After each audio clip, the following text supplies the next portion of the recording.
Good.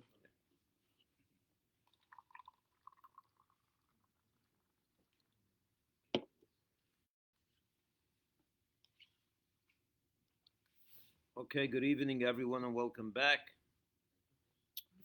to Tanya 101. Our lessons in Tanya, we are at chapter 28. In your bilingual editions on page 121. You have one? Yeah. So the Alter Rebbe in the last two chapters discussed how it's important for every person to be happy all the time and never to be depressed, sad, melancholy, and down.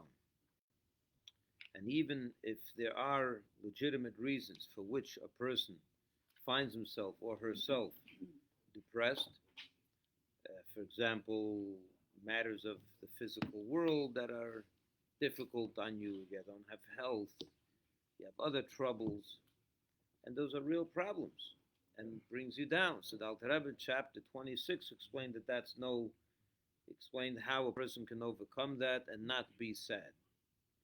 Then he went and explained why a person shouldn't be sad even if he has sinful behavior of the past, that he has a lot of guilt and so on and so forth, which can bring him down. He explained why that shouldn't happen, why he shouldn't be sad and only happy even then. And then he explained in chapter 27 about a person who has constant distractions in his life. What does distractions mean? Thoughts that continuously bombard him or go into his mind that are sometimes very not nice and not clean and not good thoughts. And so the Alter Rebbe said that if it happens when he's busy with matters of the world, business and other things, he shouldn't be sad by that. On the contrary, he should see it as an opportunity to fulfill God's commandment not to go stray and not to succumb to your thoughts and evil thoughts and to push them out of your head, to push them out of your mind. In chapter 28, and then he explained the lengthy thing about why Hashem would have a person challenged this way. And he said that you have to know you're not a tzaddik, you're a Beinoni, and only tzaddikim, only the righteous don't have such thoughts enter their mind. So don't fool yourself as to who you are, and so on. And he explains why the Beinoni is challenged this way, because this gives God great pleasure when he subdues the evil and he doesn't succumb to it, and so on. We went through this at great length in the last number of classes, chapter 26 and 27. Which brings us to chapter 28. Chapter 28, the Alter Rebbe is going to say that that's all good and fine if those distracting thoughts continuously go in and disturb your, distract you. If it's happening in your work day, it matters, in things when you're not involved with holy things. But imagine you're trying to daven. You're trying to learn Torah. And then non-stop thoughts of not good things enter your mind, and you can't think, you can't concentrate, you can't focus. And if you're a real serious person, you want to focus, you want to daven, and you're a holy person, you want to be holy. So these things would really, really bother you. If this is disturbing your ability to focus and learn, this is a huge problem for us. If you're not taking your learning serious and you're not taking your davening serious, so it can happen that during the Shemona Esrei, the Amida, you suddenly find yourself, on your last vacation in Italy and thinking about how beautiful Italy was while you're davening. If it doesn't bother you, davening is not a big deal for you, so you don't care about those thoughts. But if someone that really does want to daven, and someone that really does want to focus, and is just constantly being distracted, this is a problem. And it's furthermore, it shows him that his davening is not sincere. If he can't focus, it means he's not serious about his davening. So this can bring a religious person, a serious Jew, into a very bad state of mind, to be very depressed. So the Alter Rebbe is going to say, oh no, you can't, that's not a reason to be depressed. Let's read it in the Alter Rebbe's words, okay? Chapter 28.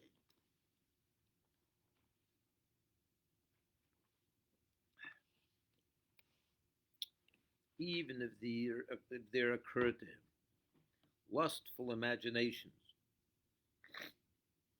or other extraneous thoughts during divine service, in Torah or in devout prayer, when you're davening and learning, he must not let his heart dwell on them, but must immediately avert his mind from them.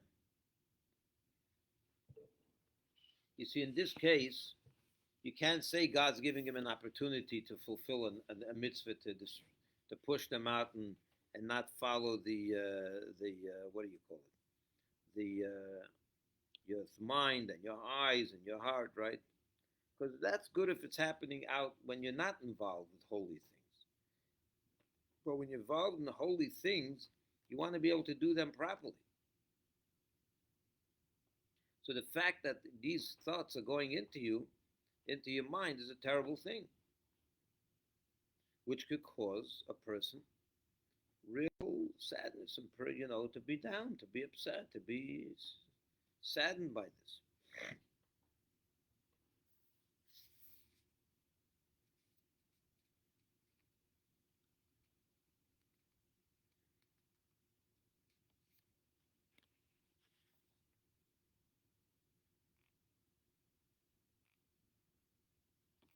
Yeah, as I said before, when this happens during davening, it's a sign that your service is not the way it should be.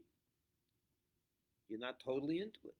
Because if you were totally engrossed in your davening, these thoughts wouldn't happen. The fact that these thoughts enter you and begin to distract you is because you're not fully engaged. So that's already a sign that you're lacking, and so a person could feel really down by this. And there's people that used to invest a lot of their strength in davening.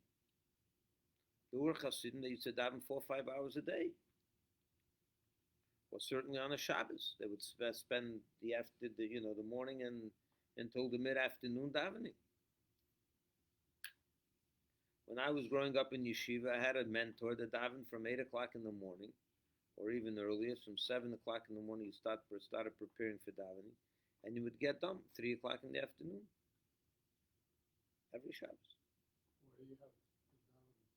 He would contemplate, meditate, think about the words. And, every word in davening has layers of meaning. He would really get into it.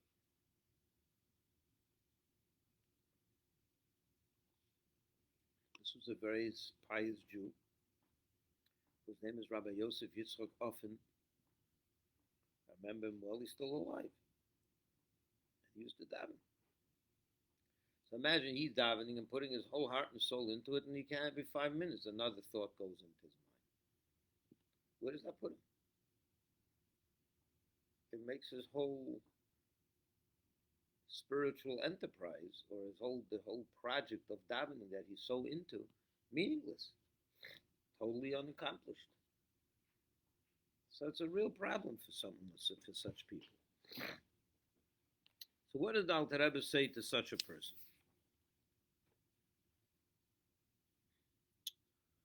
He says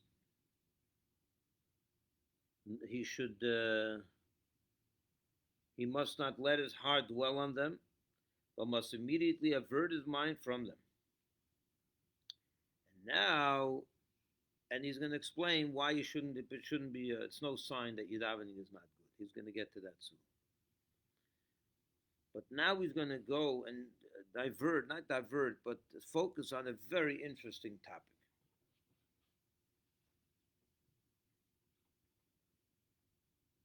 We know that every single thing in this world, be it good, holy, godly, or not holy, and even sinful, has a spark of God in it that gives that entity life.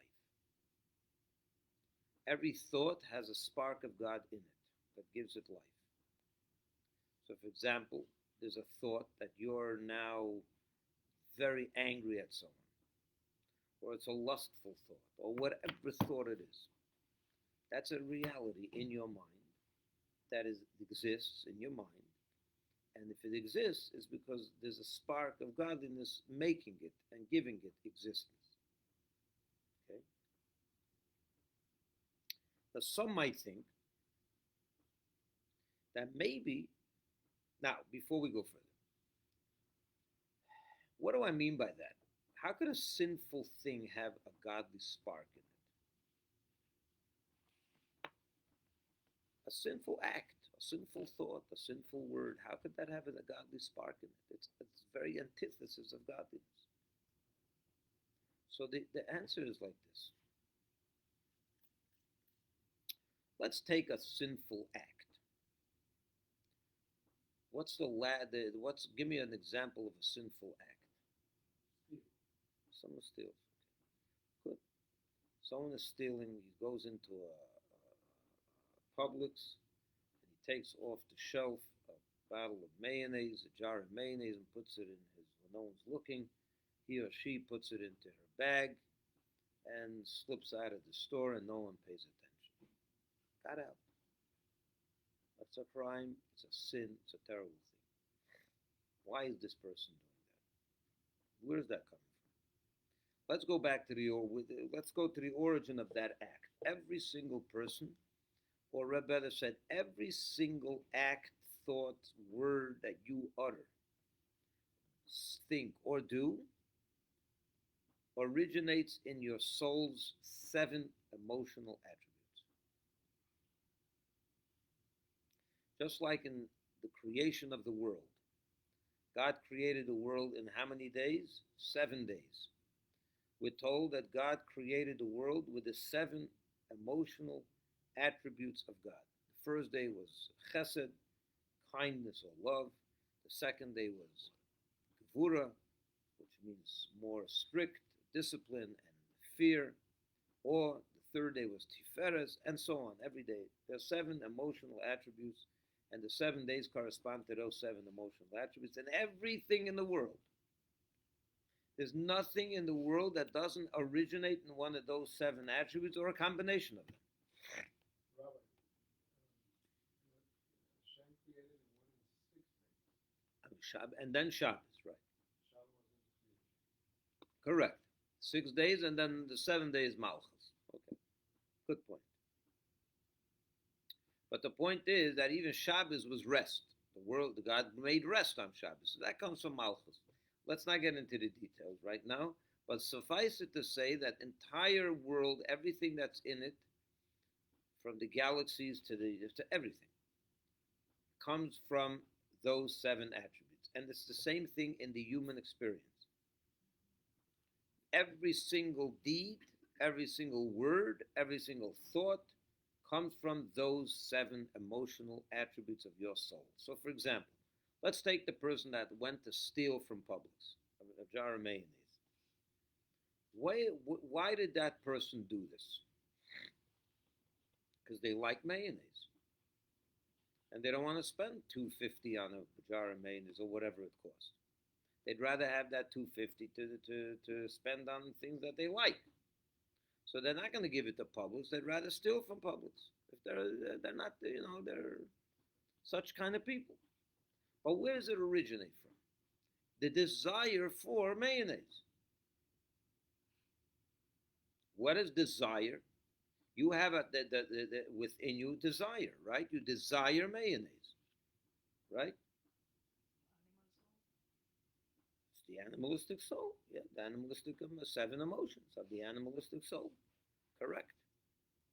So let me ask you something. The power of desire is a negative, is a bad thing? No. The power of desire is a neutral thing. It's the way you apply that power of desire that becomes bad or good. You could desire godliness. You could desire to be drawn to learn Tanya every Tuesday night.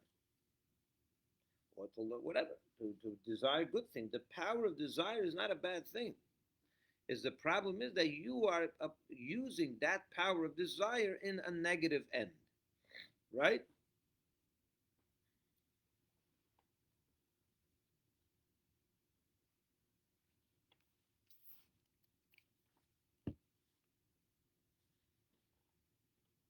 So when we say that every single thing has a spark of God that gives it existence and makes, gives it, it's the power of God that's in your power of desire that's now schlepped into the desire for mayonnaise, which led you to steal.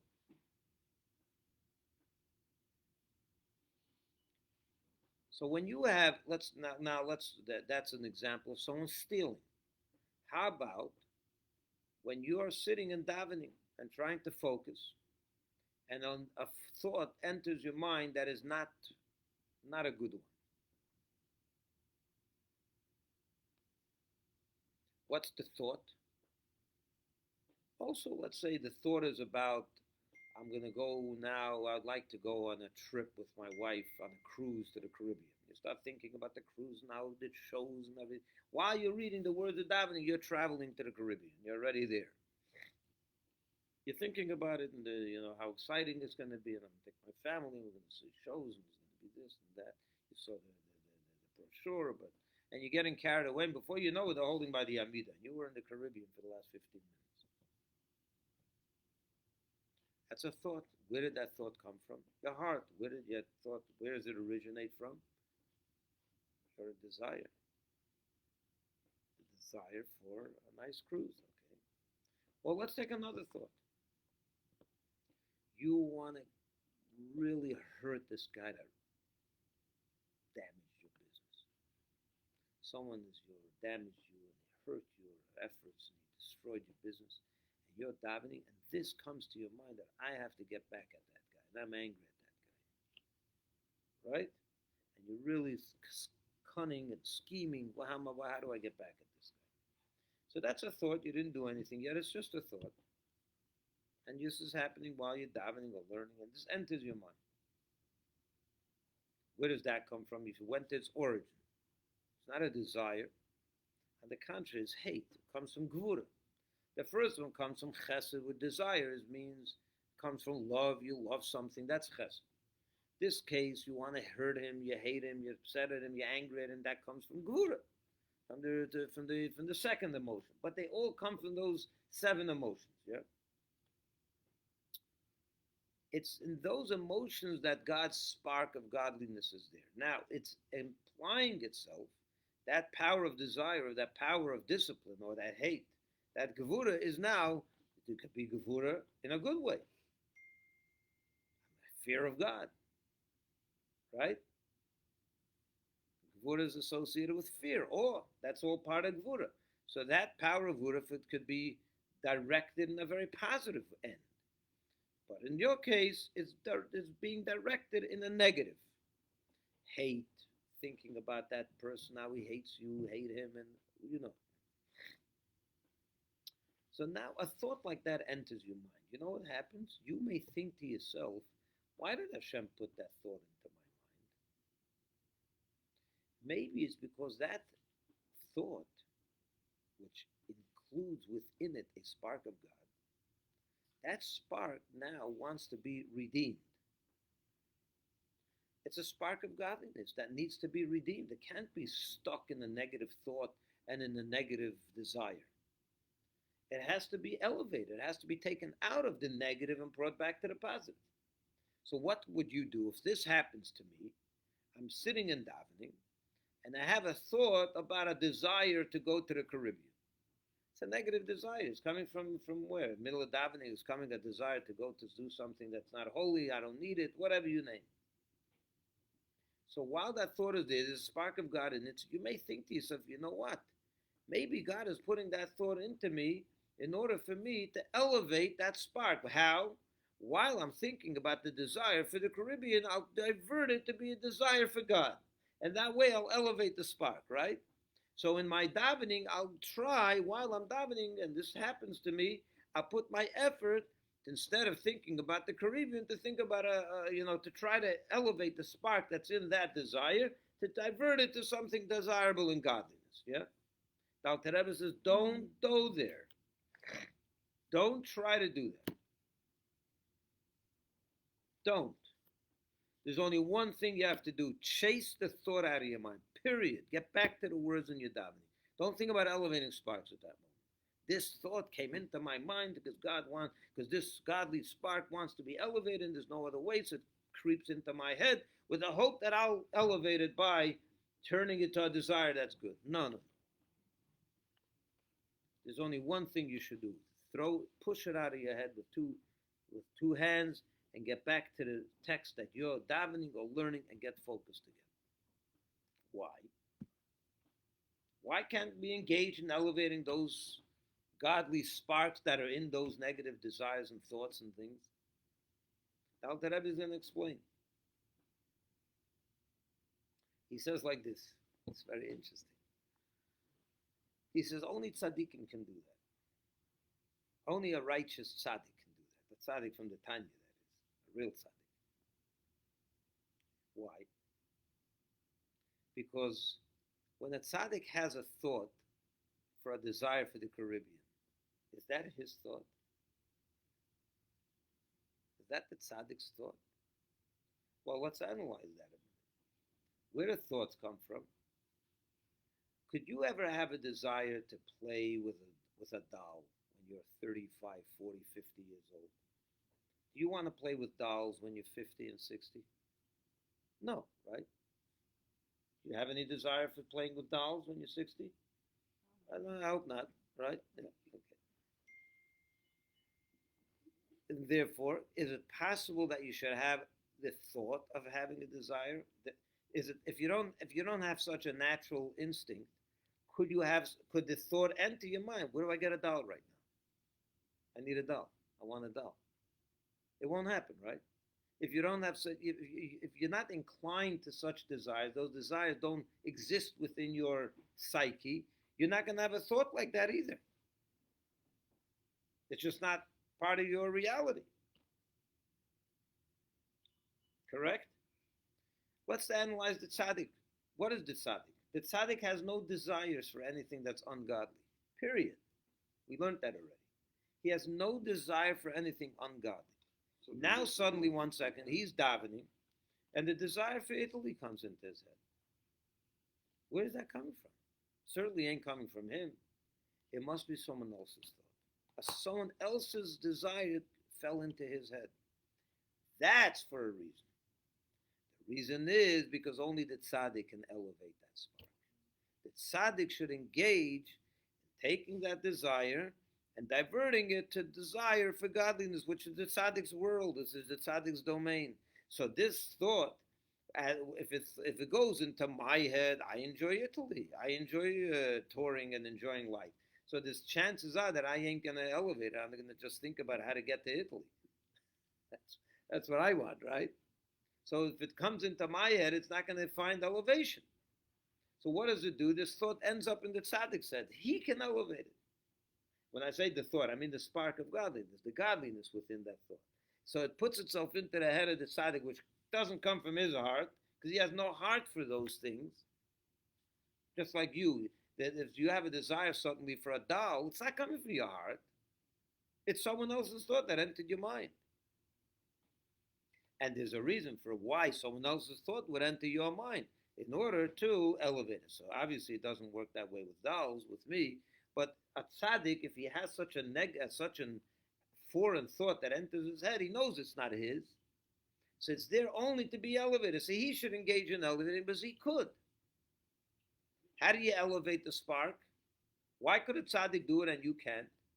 He's got less of a chance of getting those thoughts. And if he does, why does he have the power to elevate it? I'll tell you why. You have to be above that which you want to elevate. You have to be above it, and then you can elevate it. You can, right? The tzaddik is above such thoughts. So therefore, he can take control of such thoughts and elevate them. Are you and me above those thoughts? Not at all. So how could you take control of such thoughts? So don't try. What happens if such thoughts enter your mind? Those are your thoughts. And just get them out of your head. But then he's going to explain why imagine that happens every 5 minutes to you, or even more often, or every 30 seconds when a thought comes in. So that could demoralize you. That could be very depressing. Dr. Rebbe is going to explain how not to and you shouldn't be don't try to elevate it, and don't let it depress you. Those are the two messages of this chapter, of the first part of this chapter. Yes, you are right. This is a very distracting thing, a very painful reality, that when you're trying so hard to do the right thing and daven and learn, and you're able, and yet you're not able. It could be very upsetting. So you may say to yourself, okay, one of two things. Either I'm going to try to elevate those thoughts and give it some purpose. He says no. Well, then it's depressing. Also not. And we'll explain why. Let's read it. Let's now read it in Alter Rebbe's words. It's the sixth line in the middle. Nor should he be foolish by attempting to sublimate the midas of the extraneous thought, as is known, because where do those thoughts come? It comes from the emotions. So you're going to try to elevate that emotion and divert it to the right place. Don't be foolish to do that. For such things were meant only for tzaddikim, in whom extraneous thoughts do not occur of their own making, but those of others. Those thoughts are not theirs. They don't have the ability to come up with such thoughts. They don't have the desire for such things. So how could they have such a thought? They don't have it. So it comes from somewhere else. So they should, and why is it coming to them? Because this spark is looking to be elevated, and he knows a tzaddik can never elevate me. So it inserts itself into the tzaddik's mind, even though it's not his. However, but as for him, you and regular people, whose extraneous thought is his own, not extraneous, it's not someone else's, from the aspect of evil that is in the left part of his heart, that's his own emotion. How can he raise it up when he himself is bound below? You have to be above those thoughts to be able to raise it up. But if you're down below, you're in those thoughts are yours, that's part of your reality. How can you elevate it? The only thing you can do is chase it out. Nevertheless, he says, he must not be downcast at heart and feel dejected and despicable during divine service, which should be with great joy. Don't let it bother you either. You're so upset, these thoughts keep distracting me. Don't be dejected. Don't be sad by that. On the contrary, he says, he should draw fresh strength and intensify his effort with all his power to concentrate on the prayer with increased joy and gladness. In the realization, why increase joy and gladness? Why this? When a negative thought comes to you, Dr. Rebbe is saying that should give you even more joy and gladness. Why? So he says, in the realization that the foreign thought that had invaded his heart comes from the klipa in the left part, comes from your own negative, your own desires and passions and so on, which in the case of the Beinoni, the regular person, wages war with the divine soul within him. Your negative is waging war against your divine soul all day long. So you have to realize that when this negative thought comes into your head, what's really going on over here? It's the negative side, your left part of your heart, that's waging war against your nefesh elikis, your godly soul, right? For it is known, and we still don't know why we should have an increased joy. We'll get there now. For it is known that the way of combatants, as of wrestlers, is that when one is gaining the upper hand, the other likewise strives to prevail with all the resources of his strength. When two people are wrestling, and one guy's got the upper hand, the other guy suddenly also musters up new strength to knock the other guy down, right? When I see you're my opponent and you'll get the upper hand, I fight even stronger to get you down, right? That's what's happening here too. Why is these thoughts going into your head during davening more than it's happening when you're walking in the street? Because the negative side sees that you're mustering up good strength in davening, that your neshama is getting strong in davening, it's going well. It doesn't want to be defeated, the negative side, so it musters up new strength and knock in thoughts, another to distract, to knock down the godly soul. What does that tell you? The fact that so many thoughts are entering your mind is a sign that your davening is going well. And that's why your negative soul, the animalistic soul, doesn't want your godly soul to win and to be stronger and stronger. It wants to be weaker. So it now musters up greater strength to throw in more thoughts into your head to distract you. What does that tell you? That you're strong.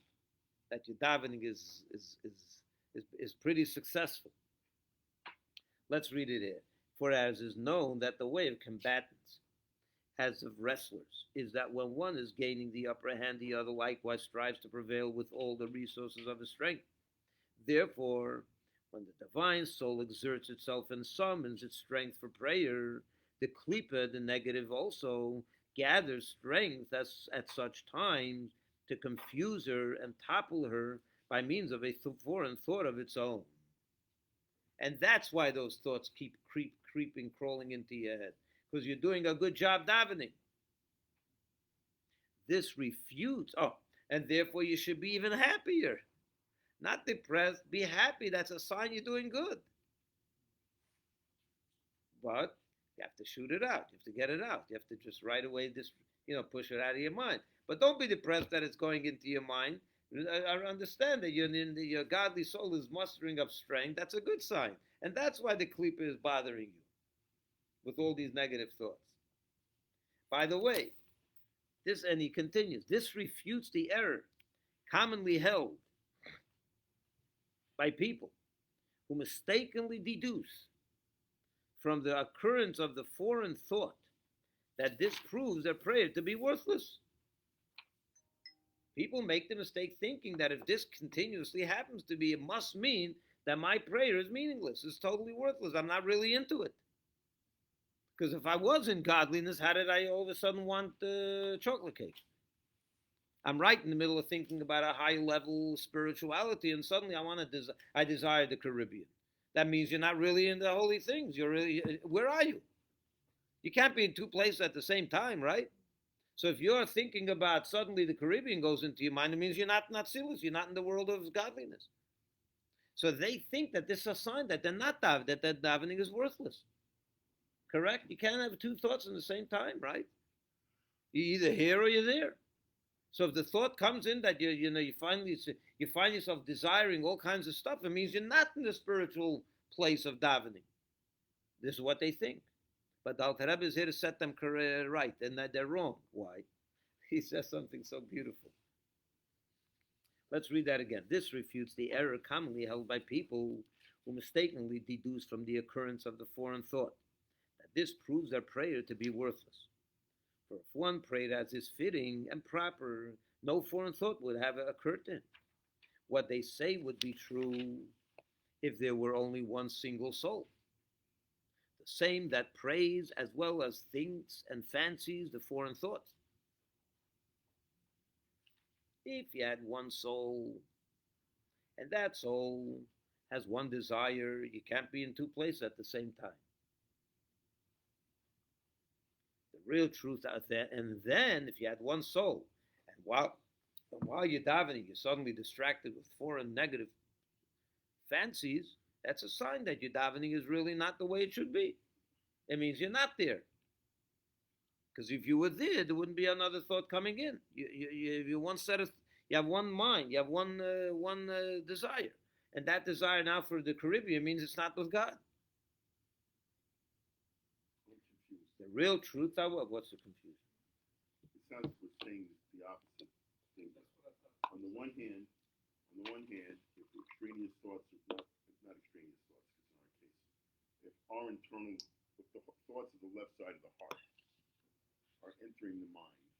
Yeah. On the one hand, it's been said here that that's an indication that there's an internal battle going on, and that your davening is pure enough that the left side of your heart wants to challenge for it. Right. Challenge for you. On the other hand, but there's a problem with this. Yeah. Alter Rebbe is addressing a problem here. That's true. That makes sense. When two wrestlers are fighting, one is getting the upper hand, the other one wants to knock it down. But we're talking about one wrestler, not two. If you're talking about one person here, with one soul, with one heart, your heart is either here or it's here. It can't be in two places at the same time. But you have.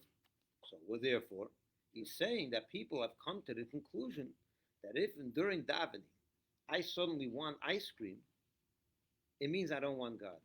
I can't want both at the same time. It doesn't work. And if I want this, it means I'm not really wanting that. It's a fantasy. It's not real. But the Alter Rebbe is saying that's not true. Why? Because in every one of us there are two wrestlers. There's two souls. If there was only one soul, you would be right. One soul can't be in two places at the same time, fighting against itself. There's no such thing. Two souls, but only one thought. I know, but the thought, in other words, yes, the mind can only be occupied with one thought at a time. However, where are those two thoughts coming from? If they're coming from the same heart, from the same passion, they can't be in two different places. That wouldn't make sense. If you're into godliness right now, you don't want something that's not godly. But if there are two hearts, when I say heart, I mean two passions, a Jew has two set of passions. He has two unique personas, two souls, full souls. One wants the, this physical, materialistic wants, and the other one wants godly wants. And they're both real. And they're trying both to occupy the same mind, the same brain. And therefore the godly soul is taking over the brain and thinking about God and davening right the way it should. And suddenly a thought falls in. Where's that thought coming from? Not from the godly soul. It's coming from the animalistic soul. It's trying to overcome the godly soul's dominion of your brain. So those two thoughts can come in at the same, not exactly at the same time, but that's why you have to push it out and take back control of your brain. But if it's the same heart where these two souls are coming from, you got a problem. That can't happen.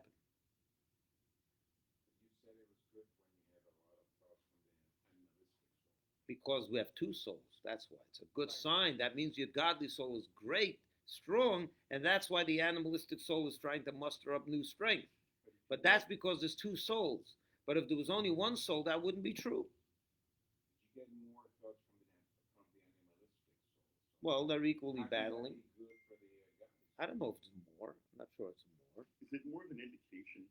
Why do you say more? 1 second. Why do you want to say more? If you're getting these thoughts all the time while you're davening. Well, your davening is also all the time. The godly soul is actually fighting, and it's good for the godly soul because now the animalistic soul is making the bigger effort. Right, exactly. That's what his point was. But how can that be good for davening, for instance? It's good. That's a sign that your davening is good. It's a sign that your godly soul is doing a good job. Now, is it good that you keep getting distracted? That's our condition. That's the Beinoni. That's the way it works. That's how the Beinoni works. You won't be able to daven. Well, you get stronger at it. You get better at it. Yeah, no, you could. It's absolutely good. It's a battle. It's a fight. You have to work at it. It's not easy. So Yeah. he's not saying here how to do it. He is saying how to deal with it. Sure. How to deal with the negative thoughts? You destroy. You push it out. You have to train the mind. You have to get it out of your mind. It's the only thing you can do. You replace it with his mind. You replace it with davening, with the thought of davening. Doesn't have that many thoughts. No, he doesn't have negative thoughts. He doesn't have He has that thoughts. He has godly thoughts only. problem. He doesn't have that problem. Yeah, the tzaddik doesn't have that problem. He's always involved in God. Right, and he has no desire. He doesn't have all these thoughts. If you have more thoughts of regular life, basically, you're going to have those memories coming into your brain all the time. No, he's not going to have his distractions. It also depends on your activity, what you do, basically. What do you mean your activity? What you do in life, basically. The tzaddik eats, drinks, he does everything with you. No, he's not. Tzaddikim have business. They have only one goal one goal and one desire, to fulfill God's will. Through business, through eating, through sleeping, through everything. Through learning, through davening. It's all godliness for him.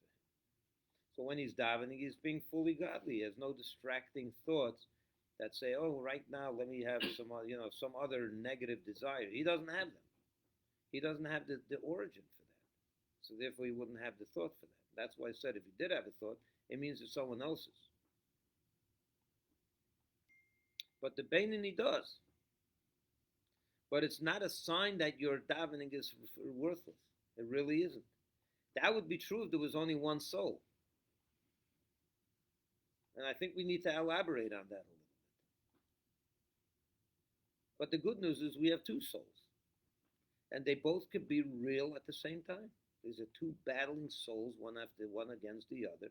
And just because one is trying hard to invade your brain, your mind, it doesn't mean that the godly soul is not real. It's not doing a good job. On the contrary, he's saying it's a sign that your godly soul is doing very well, and that's why this is really coming at you. So how do you interpret the fact that people that have only one soul is trying to concentrate on davening or praying? Who such people, for example? Yeah. Yeah, so what are they trying? Like they concentrate on praying basically, and they don't get these thoughts. Where does that strength come from? So here's the answer. If you only have one soul, and while you're davening, suddenly you have strong desires for foreign things, it's a sign that your davening is not real. It means you're not fully invested in your davening. You can't be in two places at the same time. Let's talk about that for a minute. Could you be at two places at the same time? No, but the Gentiles Could you don't have two? a godly soul, Rabbi. That's my point. How do you explain the fact that even though you have one soul, you can still concentrate and pray? He can pray. A person that has one soul can pray. But if he's going to pray and it's going to be real, he probably won't have any negative thoughts. And if he does, it's a sign that the davening is not real. It's not successful. That means he's wandering everywhere. He's not really there.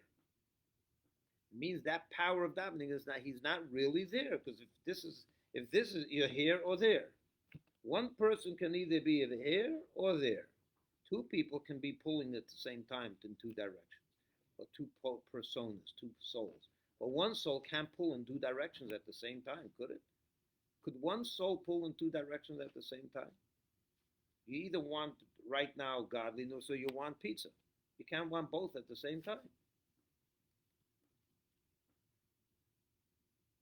Our desire for godly things comes from our Godly soul, right. And that's a real desire.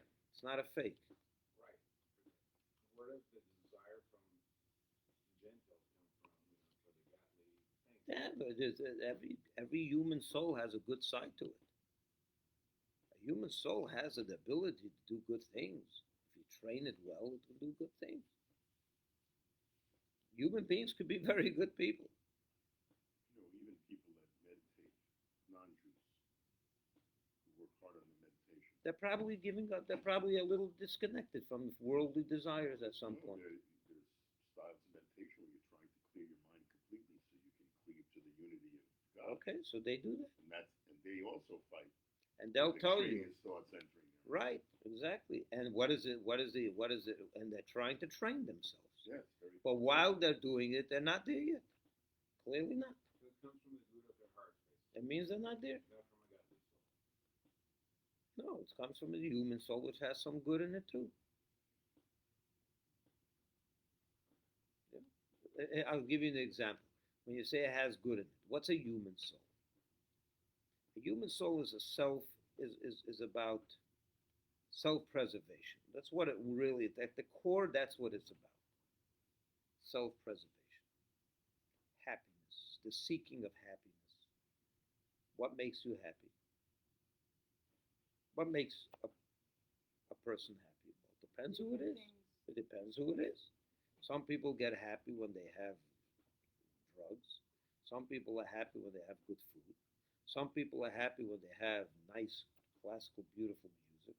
Some people are happy when they're in the books and they love a good piece of literature. Some people are happy when some deep concept came to their mind. And some people are happy when they lay on the beach and do nothing. And some people are happy by watching Netflix all day. Different people become happy from different things. However, it's not most people would probably be happy if they helped another person, right?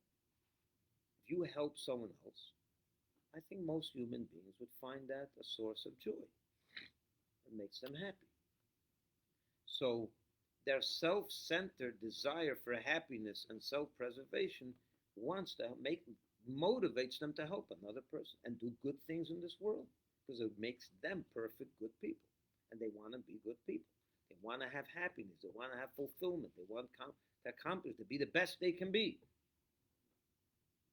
It may not be a godly end. It could be their own end, to be a good person. That's a nice thing. That's a thing that would make most people happy. So they endeavor to do nice things for society. They'll donate money to the Cancer Society, to this, to that. They'll go and volunteer in the shelters and the homeless shelter. They'll do beautiful things because it gives them happiness. So it comes from that human soul. The human soul could be a great motivator to do beautiful things. So what you're saying again is that they're doing that to please themselves, not to And a lot of times, yeah. not to please God. Sometimes if they're motivated and religiously inclined, they can even, why would they want to please God? Yeah, I think a lot of people want to please God But don't because they that have gives to- them tremendous fulfillment too. But don't they have to elevate these good acts by being God conscious while doing it? It can't be just, I feel better because I gave tzedakah, or I feel better because Some I people will helped take somebody it to on the street. some people will take it to the next level. They want to do God's work. Why do they want to do God's work? Because they want to be rewarded. They want to have a fulfilled life. You see what I'm saying? Even a godly motivation can also be about my fulfillment and my reward. I want to reach perfection. It could be a certain self motivation there always almost. It's almost hard not to have it when you really think about it. So it all can come from the human soul. You can be the most beautiful person based on your human soul.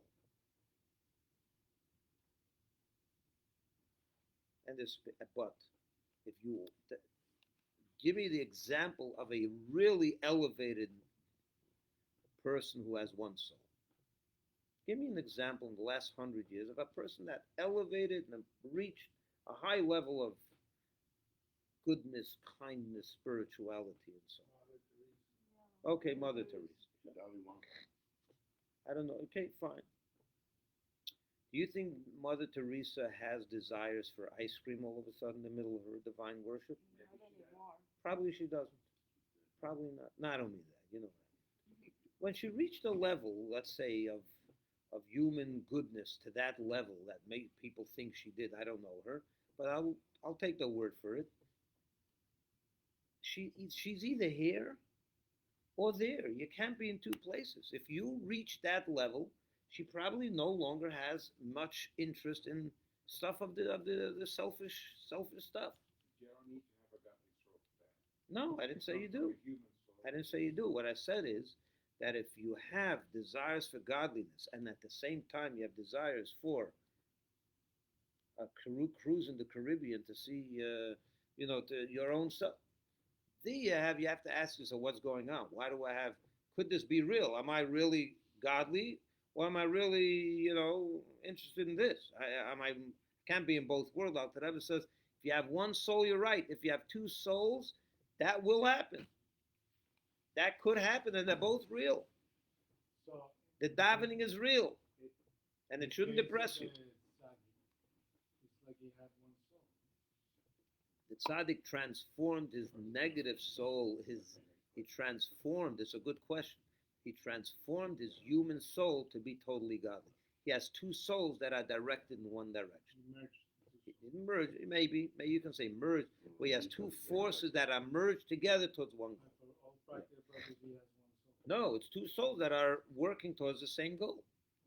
Why would Yeah. you need another soul when you have both godly souls? Because one is a human soul and one is a godly soul. Then you can convert a human soul to be a godly soul. It didn't become a neshama. Your human soul doesn't become a neshama.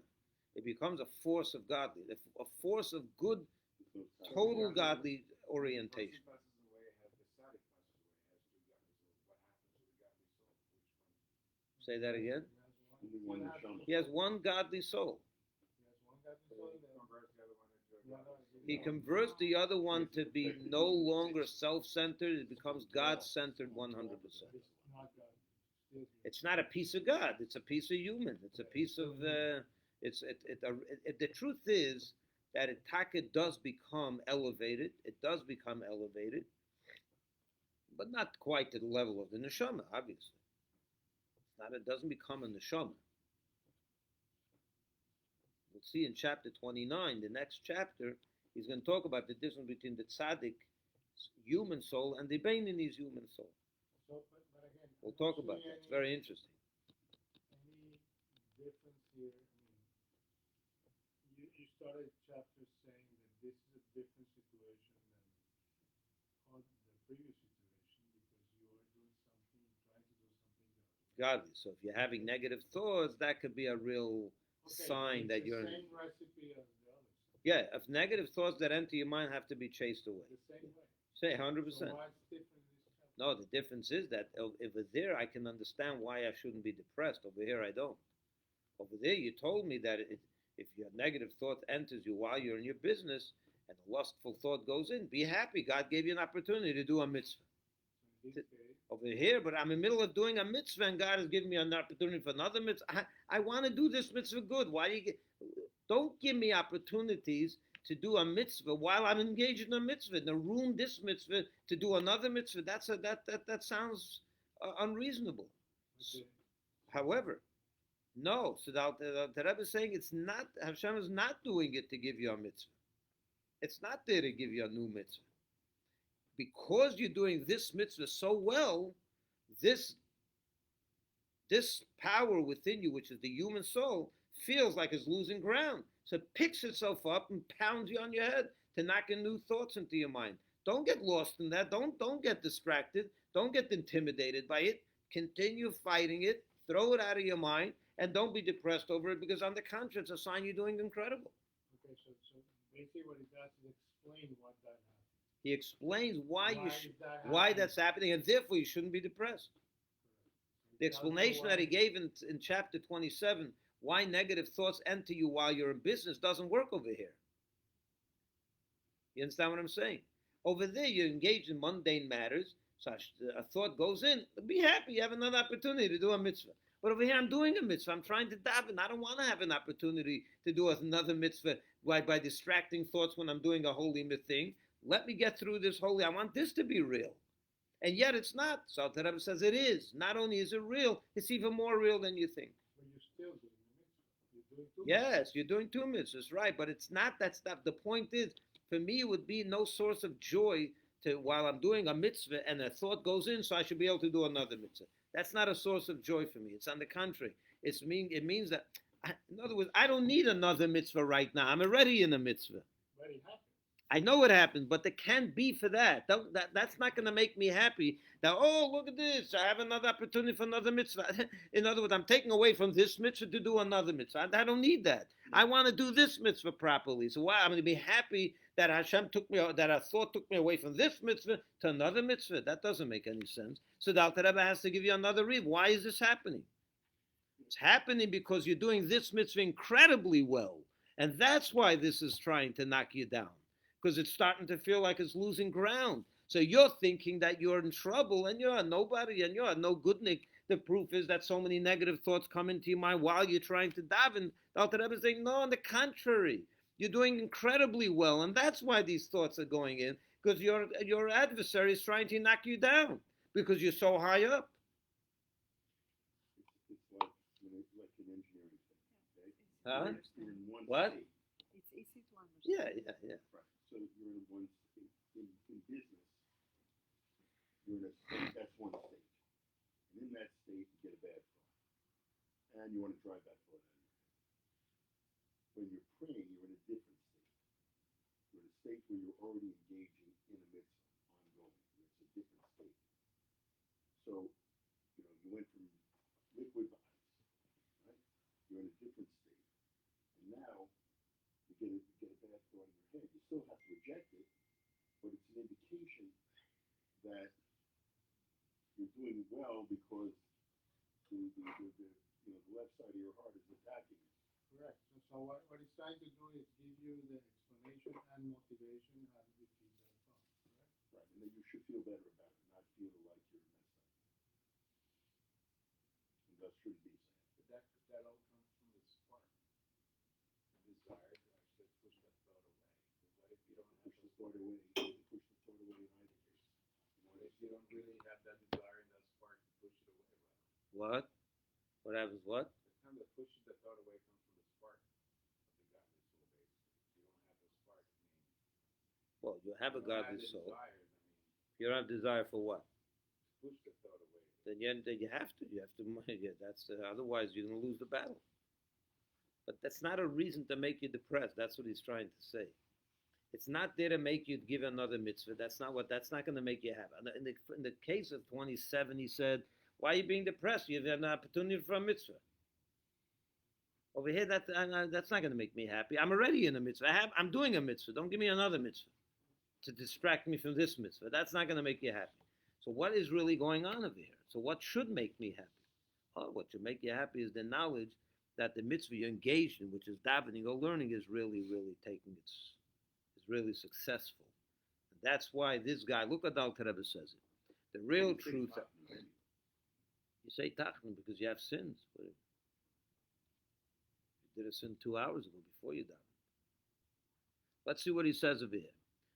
The real truth, however, is that there are two souls, waging war one against the other in the person's mind, each one wishing and desiring to rule over him and pervade his mind exclusively. Thus all thoughts of Torah and the fear of heaven come from the divine soul, while all mundane matters come from the animal soul, meaning the human soul, except that the divine soul is clothed in it, in the animal soul. They work, they're attached to each other. This is like the example of a person praying with devotion. While facing him there stands a wicked heathen who chats and speaks to him in order to confuse him.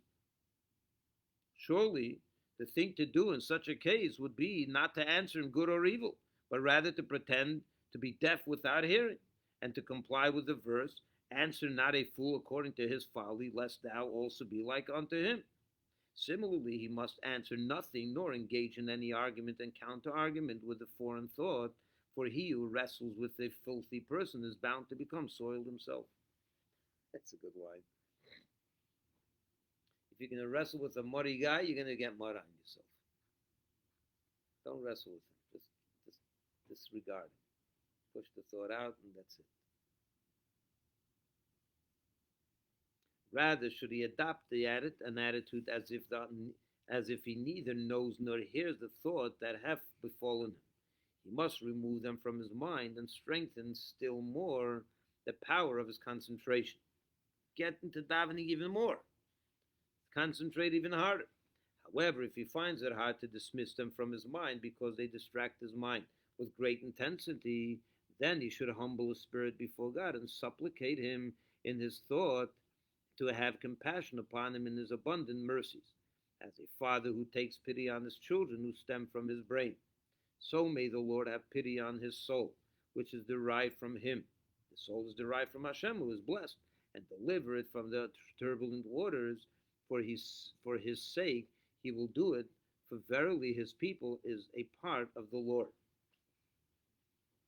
That means if you're finding that it's really, really a non-stop barrage of thoughts that you feel like you're weak and it's just very hard for you, say a prayer and beg Hashem for mercy. He's your father. He cares for you.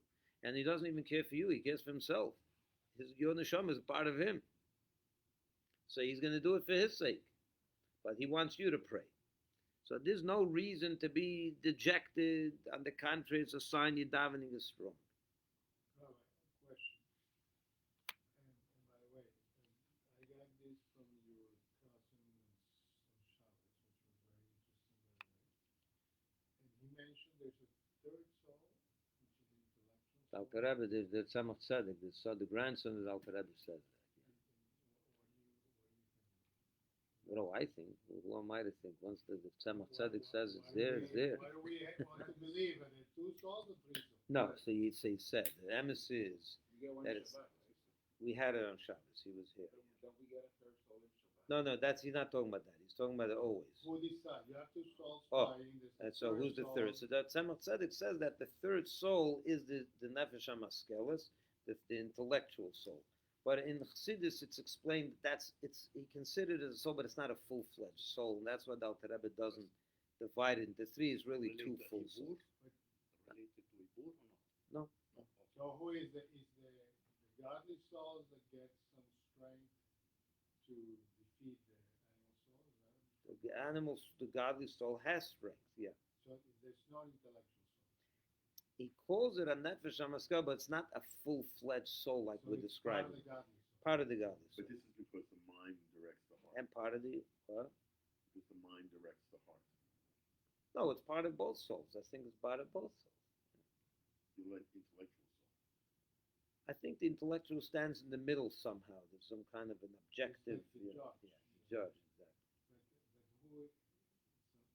But But the two full souls are the godly and the human. you find strength from the godly soul. Right. To defeat the other. Yeah. It says that the godly soul is higher, is stronger. The mind controls the heart by nature, by birth. Your godly soul has a stronger power than your mind is stronger, yeah, in the mind. Yeah. So the whole purpose of the book is to find the strength in the godly soul to always defeat. It's there. The strength is there by nature, but you have to allow it. You have to get into the ring. Like the spark. Sure. Yes. Or find the sparks and Light the fire. Correct. get them, fan them into a flame. I like the story about begging. What story? He said that before Camp David signing an agreement With the match. Oh, with the match. I lit the match. So he went to the Reverend. Yeah. The Reverend told him the story about The wick. the wick and the candle, and that what we do is try to light the candle and do good. So Begin asked him, so what you did now is light my It wasn't Begin. It was Begin's right-hand man. Yehuda Avner. it wasn't Begin. No. So Yehuda Avner asked Begin him, was there. He was in that Yechidus. I thought it was Begin who asked that question. No, that question was asked by Yehuda Avner.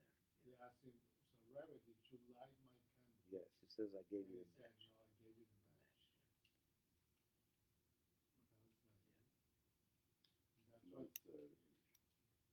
That's what leaders do. They Yeah, give matches. exactly People can light their own candle. With that said, I want to tell you that tomorrow night is Gimel Tamuz, the third day of Tamuz, which is the Rebbe's yahrzeit, the holy day of the Rebbe's Yom Hilula. It's a day of connection. Take a moment, take 2 moments, take 3 moments to learn something from the Rebbe's teachings and to do something that he inspired us to do. And even most important, if you want, I'm going to New York tomorrow night. You going where? To New York, God willing. Just For for, this purpose? yeah, to the Rebbe. So what did we celebrate these days? When? What did we celebrate on the weekend? I was no, I did it the Shabbos before. It What was was that? the Shabbos before the yahrzeit. So Yeah. we celebrate the Shabbat before and the Yortzeit. And yeah, now comes the yahrzeit itself, obviously. Well, when is the celebration. No, because on Shabbos I can get a lot more people are here. So When is yours? tomorrow night and Thursday. We don't have a Rebbe right now, That's him. We sure do. He's not alive. Believe me, he's alive. He's alive in a much stronger way. He's alive in a much stronger way. Not physically, obviously, but the Rebbe continues to lead. You wouldn't believe it. So you should write a letter to the Rebbe about all your needs and all your blessings that you want, and you'll be blessed, especially on the day of his yahrzeit. Write him a letter. Write and give it to me. I'll take it with you. I'm actually going to send out an email now Really? to everyone that they can. To what? Synagogue in Brooklyn. I'm going there. Yeah, When are you leaving? tomorrow at 1:30. Oh Tomorrow? yeah, What yeah, time? middle. Tomorrow at 1:30 is my flight. You'll be here for Shaggy? Yeah, tomorrow. I was there, brother. It was really impressive. Yeah. Feel the energy, actually. But you should send a letter. You should connect every year on the yahrzeit. Just because you were there once doesn't mean that that's it. It's like a one-time experience, you know. But the day I went was before the 2016 election, and 2 days before, Ivanka had been there. I know. I remember that. Anyway, thank you for watching and thank you for participating. We'll see you, God willing, next Tuesday night.